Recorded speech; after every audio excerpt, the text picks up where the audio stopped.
We got Jordan Johnson and his son joining us here on the program. Of course, Jordan's coming off a very impressive victory at UFC Fight Night 136. He got that second round submission over Adam Yadalev. Jordan, how are you, my man?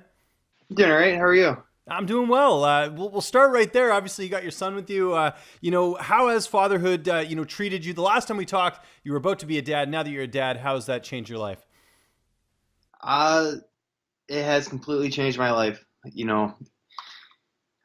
When my son was born, it was actually like being born again. It was just completely new person, completely new stage of life.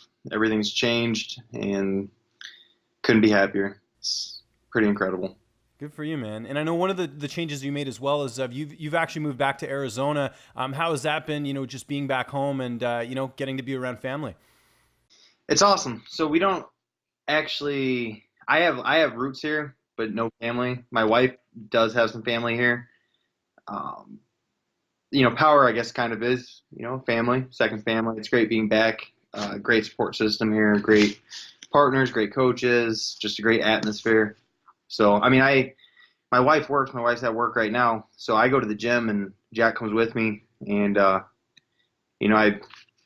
park, I take him in, I go out to grab all my stuff, grab his stuff, and by the time I get back in the gym, someone has them. Someone's wife, someone's girlfriend, someone's kid, one of the coaches, and so it's a great atmosphere to be back in. Well, I'd say fatherhood's definitely changed you because we saw an incredible performance, like I mentioned off the top there at UFC Fight Night 136. You went into enemy territory and you came out with the second round finish. Just simple question: could that fight have gone any better in your opinion? I don't think so. It went great. I think I could have, I came close to getting the finish in the first round.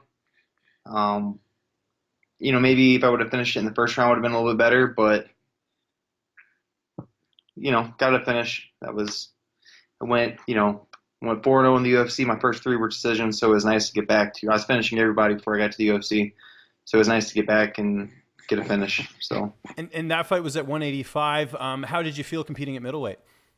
I felt good. I'm a middleweight.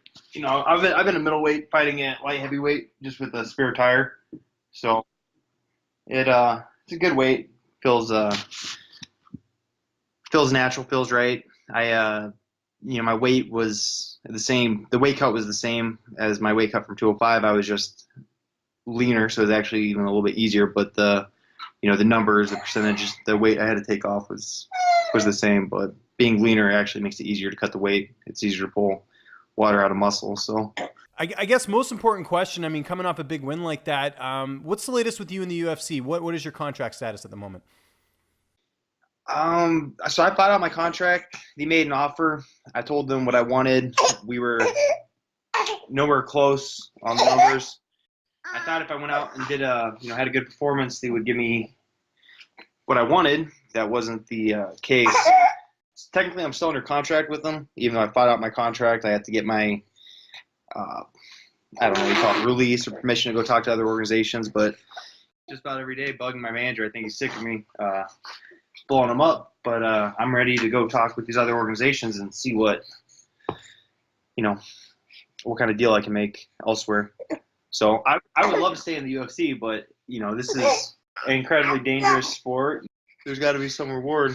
So. No, I hear you. And a guy like yourself, especially getting that win you had and you're undefeated and you're a relatively young guy. I would imagine that you're going to get a lot of offers once that period starts. So technically now, are you allowed to negotiate, or is there still like a negotiating period with UFC?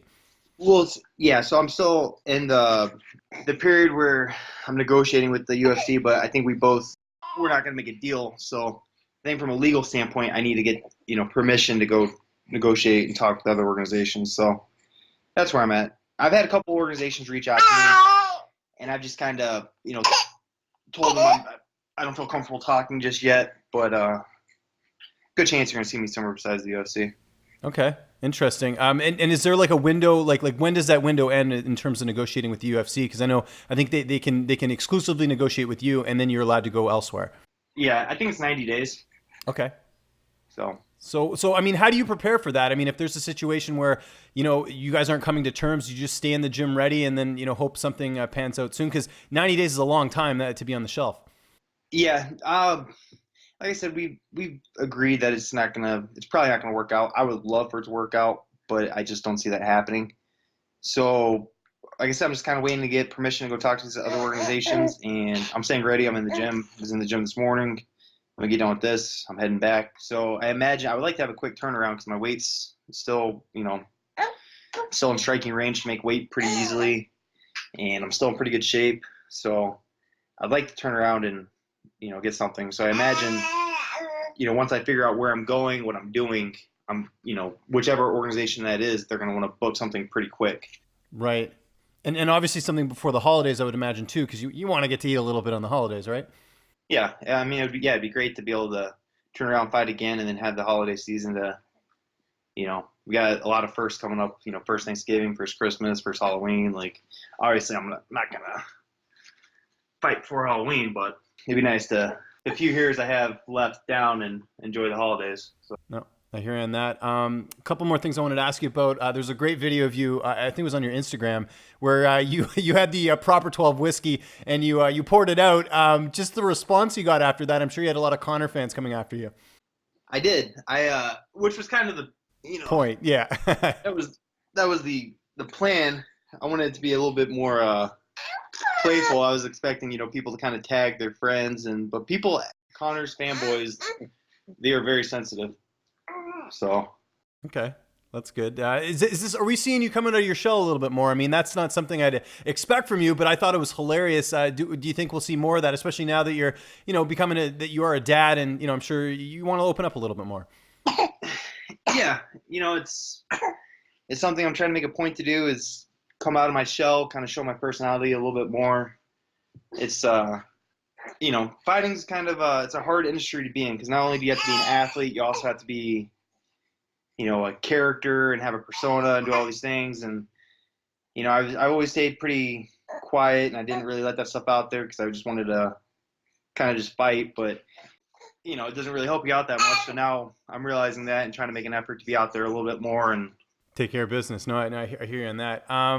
Just want to get your quick thoughts. Everyone's been talking about UFC 229. I'm sure you watched it, and what happened after with Khabib Nurmagomedov jumping into the crowd. Just your reaction to seeing that as a martial artist and a fighter that's on the UFC roster. I mean, the UFC created it. They took a felony, got it on footage and cut a promo with it, and then just let Conor do and say whatever he wanted to. So of course, what do you expect to happen? And then I don't know, my thoughts on it. Like, I do think there needs to be some lines kind of drawn as the bar set to get eyes on the fight, and from to draw fans in. Like, the next time it's gonna have to be bigger. So what's gonna happen next? Like, Vitor Belfort made a post about it the following day about we need to have guidelines, because what's gonna be next. We let this happen, and some fighters are gonna come along and he's gonna want to get views. Maybe he brings a gun, to the weigh-ins or something, and flashes a gun, which sounds crazy, but is it really? These things cannot happen. If you do these things, like, you're suspended. No questions. You don't take that and then cut it into a promo. So I do think there needs to be some boundaries set. Okay, I like that, and certainly excited to see where you end up next, whether it is in the UFC or elsewhere, Jordan. I appreciate the time. I know you got double duty with dad stuff and also training. Just remind people where they can find you on social media, and if you have any sponsors or shout-outs, the floor is yours, sir. Double J MMA. That's on all social media platforms. Spelled out DOUBLEJMMA. Sponsors, American Ethanol. That's my day one. I love all the people over at American Ethanol. They've been there with me, for me, helped me out throughout my whole career. Stay classy meats, vitamin energy, and then the people over at Ray's Grill, helping me out with Jack's Meals. So I really appreciate that, and I really appreciate you having me on the show. And